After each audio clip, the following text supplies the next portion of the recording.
भगत सिंह के बारे में तो आपने सुना ही होगा और भगत सिंह को हम सब इज्जत करते हैं, भारत का हर इंसान।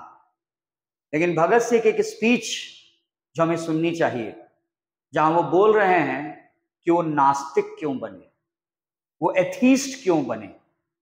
इस बात को उन्होंने जिस लॉजिक के साथ समझाया है उसको हमें सुनने की जरूरत है। भगवान को मानने या ना मानने का ये सवाल नहीं है, ये सवाल है कि इतना महान क्रांतिकारी जो देश को आजाद कराने के लिए अपनी जान निछावर कर देता है 25 से 30 साल की उम्र के बीच में, और जिसके मरने के बाद जिसकी लाश को टुकड़े टुकड़े कर कर अंग्रेज पिटवाते हैं, वो महान क्रांतिकारी अगर भगवान के बारे में कुछ बोल रहा है तो हम इंसानों को सुनना चाहिए। तो दोस्तों, इंग्लिश को याद करने के तो बहुत सारे तरीके हैं, सीखने के बहुत तरीके हैं। वो ट्रेडिशनल तरीका, ग्रामर पढ़ो, वर्ड मीनिंग याद करो। लेकिन अगर हम कुछ इंटरेस्टिंग वीडियोस देखें और उसमें वर्ड्स के मीनिंग को समझते जाएं तो हम इतने अच्छे तरीके से वर्ड मीनिंग सीख सकते हैं कि हम कभी नहीं भूलेंगे। तो दोस्तों, हम शुरू करते हैं ये स्पीच। मैं सर्वशक्तिमान परमात्मा के अस्तित्व को मानने से इनकार करता हूं। भगत सिंह यहां पर बिल्कुल क्लियरली बोल रहे हैं कि वो जो सर्वशक्तिमान ईश्वर है, सर्वशक्तिमान ईश्वर के लिए वो एक शब्द यहां पर यूज करते हैं, देखिएगा, ओमनी प्रेजेंट। तो याद रखिएगा, एक शब्द होता है ओमनी प्रेजेंट, इसका मतलब होता है सर्वव्यापी, राइट। और एक शब्द होता है ओमनी पोटेंट। तो प्रेजेंट मतलब तो हुआ जो हर जगह मौजूद है, और ओमनी पोटेंट मतलब होता है सर्वशक्तिमान। और एक शब्द होता है ओमनीसिएंट, यहां पर साइंस है, यानी सर्वज्ञानी। तो ओमनी सबको बताता है। और ये जो तीनों शब्द हैं, ये तीनों शब्द भगवान के बारे में बोला जाता है। तो भगत सिंह यहां बोल रहे हैं कि मैं टोटली रिजेक्ट करता हूं उस ओमनी प्रेजेंट, सारा जो सबसे पावरफुल और सबको जानने वाला भगवान है, उसके अस्तित्व को मानने से मैं इनकार करता हूं। हमको जानना पड़ेगा कि भगत सिंह ऐसी बात क्यों बोल रहे हैं। मैं नास्तिक इसलिए नहीं बना कि मैं अभिमानी हूं, पाखंडी या निरर्थक हूं। ये बोल रहे हैं कि मैं एथीस्ट इसलिए नहीं बना कि मैं अभिमान करता हूं, मैं मानता हूं कि मेरे ऊपर भगवान कोई नहीं है, या मैं निरर्थक हूं, मेरी जिंदगी का कोई उद्देश्य नहीं है, मुझे भगवान में कोई इंटरेस्ट नहीं है। ये बात नहीं है। तो यहां पर तीन शब्द सीख लेने की जरूरत है। एक शब्द जिसको वो यूज कर रहे हैं एथीस्ट, और एथीस्ट मतलब होता है नास्तिक। वहीं पर इसका उल्टा होता है थीस्ट। थीस्ट मतलब होता है आस्तिक। नास्तिक जो भगवान को ना माने, आस्तिक जो भगवान को माने। लेकिन हम लोग क्या हैं? तो हम लोग थीस्ट हैं, हम अपने को कहेंगे। लेकिन हम लोगों की भी इस तरह की आदत होती है कि हम भगवान से जब प्रे करते हैं और भगवान हमारी मदद कर देता है, कोई चीज हमारे हिसाब से हो जाता है, तो हम अपने को तुरंत आस्तिक मान लेते हैं। और अगर कहीं हम प्रे किए और तुरंत हमको रिजल्ट हमारे हिसाब से नहीं मिला, तो हम तुरंत फिर अपनी आस्था पे शक करने लगते हैं। हम ऐसी बात बोलने लगते हैं कि पता नहीं भगवान मेरे ही साथ ऐसा क्यों करता है, वो मेरी ही नहीं सुनता है। तो हम किस तरह के इंसान हैं? मुझे लगता है कि हम में से बहुत लोग एग्नोस्टिक होते हैं। एग्नोस्टिक वो होता है जो संशयवादी होता है। इसको एक्चुअली भगवान के एग्जिस्टेंस पे पूरा बिलीव नहीं है। तो ये कभी भगवान को मानता है, कभी नहीं मानता, और फाइनली सोचता है कि मैं तो शायद इस कभी नहीं जान पाऊंगा कि भगवान क्या है। तो ये कंफ्यूजन में है इंसान। क्या हम में से भी ज्यादा लोग कंफ्यूजन में नहीं है? लेकिन ये कंफ्यूजन में नहीं है। तो देखते हैं आगे इनकी बात। मैं ना तो किसी का अवतार हूं, ना ईश्वर का दूत, डेमी गॉड, अवतार, और ना ही खुद परमात्मा। प्रॉफिट, एक वर्ड यहाँ पर यूज कर रहे हैं, प्रॉफिट। प्रॉफिट मतलब होता है किसी भी तरह का, जो हम लोग बोलते हैं कि गॉड का रिप्रेजेंटेटिव, उसको हम लोग प्रॉफिट बोलते हैं। जिसे किसी भी तरह का, जिसे नबी, रसूल या किसी भी तरह का रिप्रेजेंटेटिव ऑफ गॉड बोला जाता है। तो ये बोलते हैं कि मैं ये सारी चीजें नहीं हूं, मुझे बहुत महान बनाने की कोशिश मत करो। रिप्रेजेंटेटिव ऑफ गॉड ये अपने को नहीं मानते हैं। ये बोलते हैं कि मैं किसी तरह का, ना ही मैं कोई डेमी गॉड हूं, ना ही मैं कोई छोटा मोटा भगवान हूं, ऐसा कुछ नहीं है, मैं एक इंसान हूं। तो ये बोल रहे हैं कि मैं जो सैक्रिफाइस करने जा रहा हूं अपनी जिंदगी को जो मैं कुर्बान करने जा रहा हूं, इसके लिए मुझे किसी कॉन्सोलेशन की जरूरत नहीं है। कॉन्सोलेशन का वर्ड यूज कर रहे हैं, कॉन्सोलेशन माने सांत्वना। ये बोल रहे हैं कि मुझे किसी सांत्वना की जरूरत नहीं है कि कोई भगवान मेरे इस सैक्रिफाइस को देख रहा है और मुझे इनाम देगा। मैं ये सैक्रिफाइस अपने देश के लोगों के लिए कर रहा हूं, दैट्स ऑल। ये बात ये बोल रहे हैं।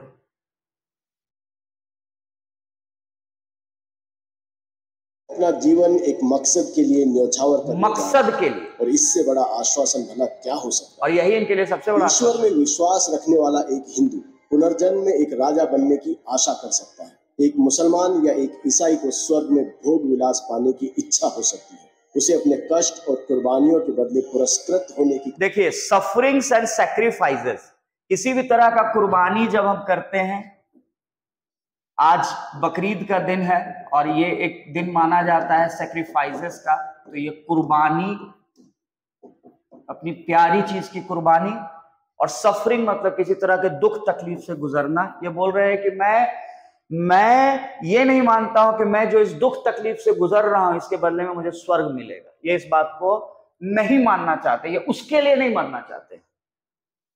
की कामना हो सकती है, लेकिन मुझे क्या आशा करनी चाहिए? मैं जानता हूं कि जिस पल रस्सी का फंदा मेरे गले में लगेगा और मेरे पैरों के नीचे से तख्ता हटेगा, वो मेरा अंतिम क्षण होगा। किसी स्वार्थ भावना के बिना, यहाँ या यहाँ के बाद किसी पुरस्कार की इच्छा किए बिना, मैंने अनासक्त भाव से अपने जीवन को। देखिए, एक बहुत अच्छा वर्ड यूज कर रहे हैं ये, डिसइंटरेस्टेडनेस, मतलब अनासक्ति। ये बोल रहे हैं कि मैं जो भी कर्म कर रहा हूं निष्काम भाव से कर रहा हूं, जिसके बारे में गीता बोला जाता है, गीता जिसके बारे में बोलती है, श्रीमद् भगवत गीता। निष्काम भाव से मैं काम कर रहा हूं, मुझे इसके बदले कोई फल नहीं चाहिए। मैं नहीं चाहता हूं कि आप मुझे हीरो बनाए या कोई भगवान मुझे गिफ्ट दे। मैं बस अपने देश के लोगों के लिए मरना चाहता हूं, देश की आजादी के लिए मरना चाहता हूं, एज सिंपल एज दैट।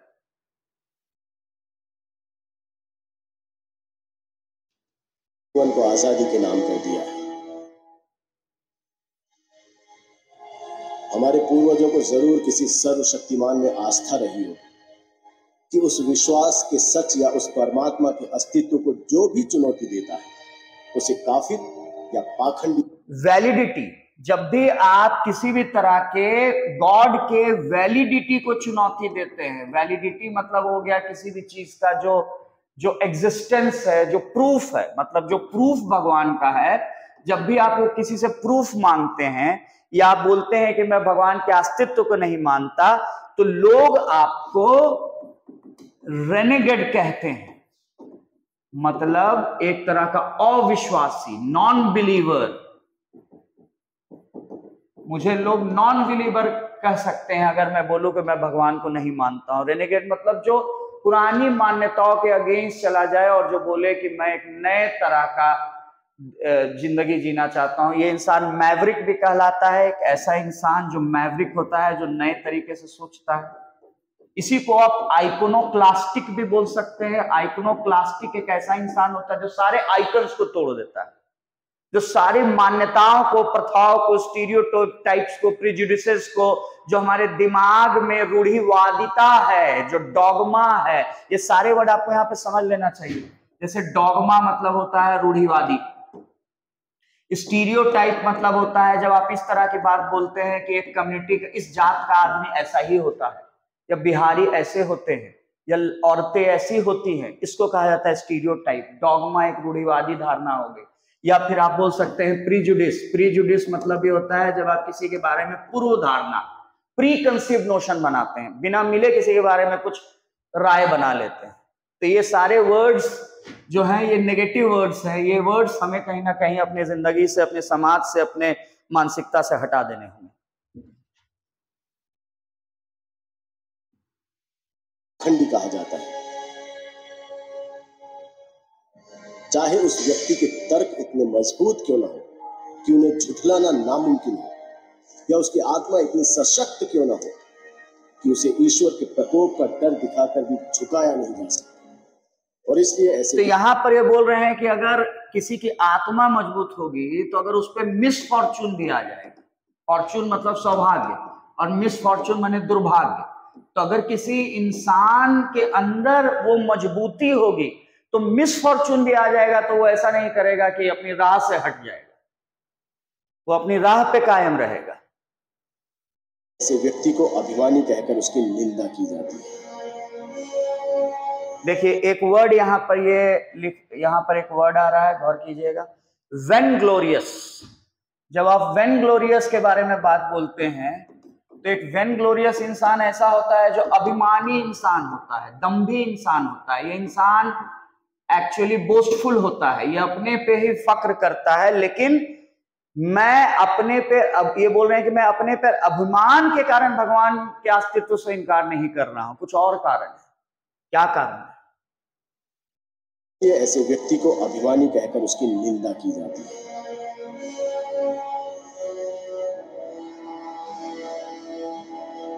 मैं घमंड की वजह से नास्तिक नहीं बना, ईश्वर पर मेरे एक और शब्द आपको यहां पर मिलता है जो ये बोल रहे हैं, वैनिटी। वैनिटी मतलब एक तरह का ईगो होता है, ये एक तरह का ईगो होता है। जो इंसान नार्सिसिस्ट होता है, एक वर्ड आता है, ये इंसान एक्चुअली सेल्फ इंडल्ज होता है, यानी खुद में खोया रहता है। ये एक ऐसी लड़की है जो पार्लर से निकलने के बाद 1 घंटे तक अपना चेहरा देखते रहती है। एक ऐसा लड़का है जो जिम से निकलने के बाद 1 घंटे तक अपना बाइसेप्स देखता रहता है। नार्सिसिस्ट इंसान वैनिटी में जीता है, झूठे ईगो में जीता है। लेकिन ये बोल रहे हैं कि मैं झूठे ईगो में नहीं जी रहा। आज सभी परिस्थितियों को मेरे प्रतिकूल बना दिया है। डिटोरियरेट, देखिए एक वर्ड देखिएगा यहाँ पर आ रहा है, डिटोरियरेट। इसका मतलब होता है चीजों का पतन होना, चीजों का नीचे गिरना।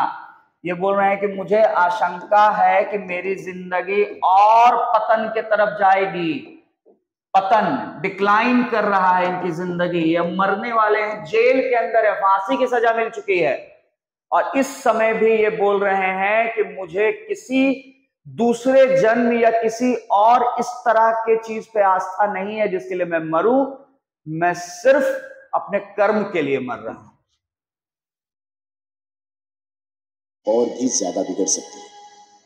जरा सा अध्यात्म इस स्थिति को काव्यात्मक मोड़ दे सकता है, लेकिन अपने अंत से मिलने के लिए मैं कोई तर्क नहीं देना चाहता, किसी तरह का मैं ओपिनियन नहीं देना चाहता, मैं कोई ओपिएट नहीं करना चाहता, कोई ओपिनियन नहीं देना चाहता, मैं कोई तर्क नहीं देना चाहता, मैं चुपचाप मरना चाहता हूं। इतनी हिम्मत। मैं यथार्थवादी व्यक्ति हूं, अपने व्यवहार पर मैं सिर्फ तर्कशील होकर विजय पाऊंगा। अब यहाँ पर 2 शब्दों पे गौर करो। ये बोल रहे हैं कि मैं यथार्थवादी हूं। यथार्थवादी मतलब रियलिस्ट। एक वर्ड होता है पेसिमिस्ट और एक वर्ड होता है ऑप्टिमिस्ट। इन तीनों को यहां पे समझ लेना होगा। ये हुआ यथार्थवादी, ये हुआ निराशावादी, और ये हुआ आशावादी। छोटी सी कहानी, एक राइटर है खलील जिब्रान, मुझे उन्होंने बहुत इंस्पायर किया। उनकी एक बुक है द प्रॉफिट, देखिएगा, पढ़िएगा, बहुत इंटरेस्टिंग किताब है। मुझे लिखना और सोचना सिखाया उस किताब ने। उसमें एक छोटी सी कहानी है। एक आदमी समुद्र के किनारे जा रहा है और देखता है कि समुद्र के किनारे कोई खड़ा होकर समुद्र में चीनी फेंक रहा है। तो उन्होंने पूछा कि तुम चीनी क्यों फेंक रहे हो? तो उसने बोला कि मैं ऑप्टिमिस्ट हूं, मैं आशावादी हूं, मैं आशा करता हूं कि एक दिन चीनी फेंकने से ये समुद्र मीठा हो जाएगा। तो समझे आप आशावादी क्या? ऐसी चीज को मानना जो कि शायद ना भी हो, फिर भी मानना। आगे बढ़े तो एक आदमी समुद्र में नमक फेंक रहा था। उन्होंने पूछा तुम कौन? उसने बोला मैं पेसिमिस्ट हूं, मैं निराशावादी हूं, मुझे जो है वो कम लगता है। समुद्र में नमक कम है, मुझे लग रहा और नमक इसमें डालना चाहिए, इसलिए मैं नमक ऐड कर रहा हूं। यानी निराशावादी वो इंसान होता है जिसको मौजूदा स्थिति भी कम लगती है, और फिर वो जब आगे बढ़ते हैं तो एक इंसान मिलता है जो बोलता है कि मैं रियलिस्ट हूं। वो क्या कर रहा है? समुद्र के किनारे आराम से चटाई बिछाकर धूप ताप रहा है। बोलता है समुद्र ना तो चीनी डालने के लिए है, ना तो नमक डालने के लिए, समुद्र तो धूप तापने के लिए, नहाने के लिए। मैं वही कर रहा हूँ। प्रैक्टिकल इंसान हूँ, रियलिस्ट इंसान हूँ, यथार्थवादी, रियलिटी को देखता हूँ। मैं ना बहुत ज्यादा आशा करता हूँ ना बहुत ज्यादा निराशा करता हूँ। ये अपने को वही बोल रहे हैं। ये बोल रहे हैं कि मैं रियलिस्टिक हूं, मैं overpower, I want to overpower this tendency in me with the help of reason. और ये बोल रहे हैं कि मैं रीजन को यूज करता हूं, तर्क को यूज करता हूं, ताकि मैं अपने सारे नेगेटिव चीजों को ओवर पावर कर लूं। ओवर पावर करने का मतलब होता है कंट्रोल करना, डोमिनेट करना, किसी चीज पर विजय प्राप्त करना। तो ये तर्कशील बात करते हैं, बोलते हैं मैं तर्क के द्वारा ही काम करता हूं। पाना चाहता हूं। भले ही मैं हमेशा इन कोशिशों में कामयाब नहीं रहा हूं, लेकिन ये मनुष्य का कर्तव्य है कि वो कोशिश करता रहे, क्योंकि सफलता तो संयोग और हालात पर ही निर्भर करती है। आगे बढ़ते रहने वाले प्रत्येक व्यक्ति के लिए जरूरी है कि वो पुरानी आस्था के सभी सिद्धांतों में दोष ढूंढे। ये एक वर्ड यूज कर रहे हैं कि सबसे पहले हमें क्रिटिसाइज करने की जरूरत है। गौर कीजिएगा, हमें आलोचना करने की जरूरत है। हम लोग आलोचना नहीं करते हैं, हम लोग सिर्फ चमचागिरी करते हैं। ये बोल रहे हैं कि मुझे क्रिटिसाइज करने की जरूरत है। हमें जरूरत है कि जो सिस्टम चल रहा है उसकी आलोचना करें। और टेनेट एक वर्ड यूज कर रहे हैं कि जितना भी पुराना धारणा है, जो भी पुराना कमांडमेंट्स है, जो पुराना सिद्धांत है, जो कमांडमेंट्स है, जिस पे लोग विश्वास करते आए हैं, उसको कहीं ना कहीं चैलेंज करने की जरूरत है। यूथ के लिए जरूरी है कि हर एस्टैब्लिश व्यू को चैलेंज करे, सवाल पूछे, देखे, क्योंकि सच बहुत अंदर जाकर निकलता है और झूठ अक्सर सच जैसा लगता है।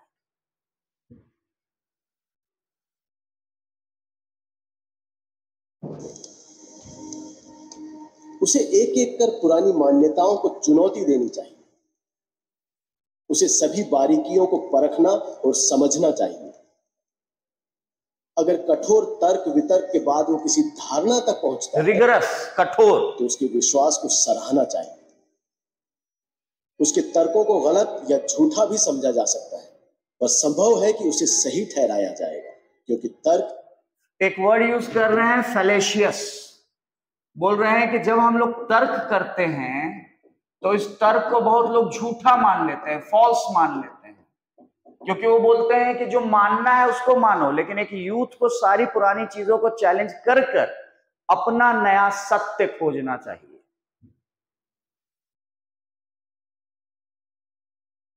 तर्क ही जीवन का मार्गदर्शक है और ब्लाइंड बिलीफ डिजास्टरस है। विश्वास, बल्कि मुझे कहना चाहिए कि अंधविश्वास बहुत घातक है। बहुत घातक। वो एक व्यक्ति की सोच समझ की शक्ति को मिटा देता है, उसे सुधार विरोधी बना देता है। जो भी व्यक्ति खुद को यथार्थ, अब आप देख रहे हैं ना, अगर मैंने एक वर्ड यहाँ पे लिखा है कि वो बोल रहे हैं कि सारा तर्क जो है वो डिजास्ट्रस है, तो यही तो होता है कैटास्ट्रॉफिक। जब हमारे बाहर निकलते हैं और सामने से कैट गुजर जाती है, तो जो लोग अंधविश्वास में यकीन रखते हैं वो बोलेंगे कैट निकल गया, अब कोई कैटास्ट्रॉफी होने वाला है, दुर्घटना होने वाला, आपदा आने वाला कहने का दावा करता है, उसे पुरानी मान्यताओं के सच को चुनौती देनी होगी। और यदि आस्था तर्क के प्रहार को सहन न कर पाए तो वो बिखर जाती है। यहाँ अंग्रेजों का शासन इसलिए नहीं है क्योंकि ईश्वर ऐसा चाहता है, बल्कि इसलिए है क्योंकि उनके पास ताकत है और हम में उसका विरोध करने का साहस नहीं है। अंग्रेज क्या मजेदार बात बोल रहे हैं, मैं क्लैप करना चाहूंगा और आप भी कमेंट करके मुझे बताएं कि बात कितनी इन्होंने अच्छी बोली। बोला कि अंग्रेजों ने हम लोगों पर शासन इसलिए नहीं किया कि ईश्वर ऐसा चाहते थे, उनके पक्ष में थे। उन्होंने इसलिए किया कि हम पावर नहीं रखते हैं, हम सिर्फ बैठकर ये सोचते हैं कि कोई हमारी मदद कर देगा। लेकिन इंसान को पहले खुद तो अपनी मदद करनी सीखनी होगी, नहीं तो कौन मदद करेगा। ईश्वर की मदद से हमें काबू में नहीं रख रहे हैं, बल्कि एक वर्ड ये यूज कर रहे हैं कॉन्सेंट। कॉन्सेंट मतलब होता है सहमति। ये बोल रहे हैं कि ये जो कुछ हुआ है हमारे ऊपर, जो लोगों ने शासन किया है, ये भगवान के अप्रूवल या सहमति से शासन नहीं किया है। ये हमारी कमजोरी थी कि अंग्रेज, मुट्ठी भर अंग्रेज घुस गए और उन्होंने हमें अपने कंट्रोल में कर लिया। वो पुलिस और सेना के सहारे ऐसा कर रहे हैं, और सबसे ज्यादा हमारी। और एक वर्ड को देखिएगा, बड़ा अच्छा वर्ड यहाँ पे यूज कर रहे हैं, एपैथी। तो याद रखना, एक वर्ड होता है सिंपैथी, एक वर्ड होता है इम्पैथी, एक वर्ड होता है एपैथी, और एक वर्ड होता है एंटीपैथी। सब एक साथ समझ सकते हैं। जो सिंपैथी रखता है वो सहानुभूति रखता है। कोई भूखा तुम्हारे पास आया, बोला भूख लगी है, तुमने 10 रुपए दे दिए, रोटी दे दिया। एम्पैथी इसको कहा जाते हैं, इसको कहा जाता है आत्मानुभूति। ये सिंपैथी से आगे की चीज है। कोई भूखा तुम्हारे पास आया, तुमको याद आया कि तुम भी भूखे रहे थे, और तब तुम अपने पैर को उसके जूतों में डाल देते हो, तुम उसके दर्द को फील करते हो। Putting yourself into another shoes, दूसरों के जूतों में अपना पैर डालना, एम्पैथी। जाकी ना फटी बेवाई, वो क्या जाने पीर पर आई। जिसके अपने पैर नहीं फटे हैं, हमारे माँ जो काम करती हैं पानी में, उनके पैर फट जाते हैं, हमें कभी पता नहीं चलता पैर फटने का दर्द क्या है, क्योंकि हम तो पानी में उतना काम करते नहीं। जिसके पैर नहीं फटते हैं वो पैर फटे का दर्द नहीं जानता है, पैर फटने का दर्द। वही हुआ एम्पैथी, दूसरों के दर्द को वैसे ही फील करना कि मेरे साथ भी ऐसा हुआ है। और एपैथी, एपैथी मतलब हुआ इंडिफरेंस। इंडिफरेंस मतलब बेरुखी, मतलब मुझे कोई फर्क नहीं पड़ता, तुम जियो मरो, कोई परवाह नहीं। और एंटीपैथी तो हो गया एक तरह का दुश्मनी। इसमें तो इल फीलिंग है, इसमें तो हेट्रेड है, इसमें तो आप किसी को मारना चाहते हैं, किसी का बुरा करना चाहते हैं। तो इसका स्क्रीनशॉट ले लीजिएगा आप, ये सब।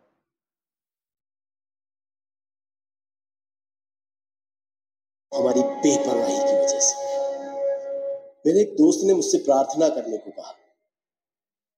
जब मैंने उससे अपने नास्तिक होने की बात कही तो उसने कहा, जब तुम्हारे आखिरी दिन नजदीक आएंगे तब तुम यकीन करने लगोगे। मैंने कहा, नहीं मेरे प्यारे मित्र, ऐसा कभी नहीं होगा। मैं इसे अपने लिए अपमानजनक और नैतिक पतन की वजह समझता हूं। ऐसी स्वार्थी। देखिए, 2 वर्ड यहां पर लिख रहे हैं, डिग्रेडेशन। डिग्रेडेशन मतलब होता है पतन, वही डिटोरिएशन।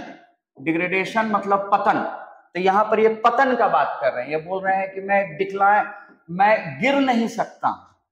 और डिमोरलाइजेशन, डिमोरालिटी मतलब होता है नैतिकता, और ये बोल रहे हैं कि मैं अनैतिक काम मानता हूं अगर मैं किसी स्वार्थ के लिए मरूं कि मुझे अगला जन्म बहुत अच्छा मिल जाएगा, तो ये इसलिए मैं मरने को तैयार हूं। सोच रहे, जो इंसान मर रहा है वो अपने ऊपर इतना बड़ा कॉन्फिडेंस कैसे ला सकता है कि मरने के बाद उसको कुछ आशा नहीं है, उस यहीं पर अपनी जिंदगी को खत्म मान रहा है, और फिर भी जवानी में अपनी जिंदगी खत्म करने को तैयार है। इसी वजहों से मैं कभी प्रार्थना नहीं। पेटी मतलब तुच्छ, बेकार की चीजें, सेल्फिश। तो दोस्तों, बहुत ही मजेदार और बहुत ही इंस्पिरेशनल वीडियो, और मेरी उम्मीद है कि आपने एंजॉय किया होगा इस वीडियो को देखने में। तो YouTube पे सर्च कीजिएगा Why am I an atheist, या मैं नास्तिक क्यों बना। आपको ये हिंदी इंग्लिश में वीडियो मिलेंगे सबटाइटल्स के साथ, और भगत सिंह की पूरी लंबी स्पीच भी मिलेगी। और इसको सुने, इसको जाने, इसको समझे कि हमारे देश का एक सबसे महान क्रांतिकारी क्या सोचता है।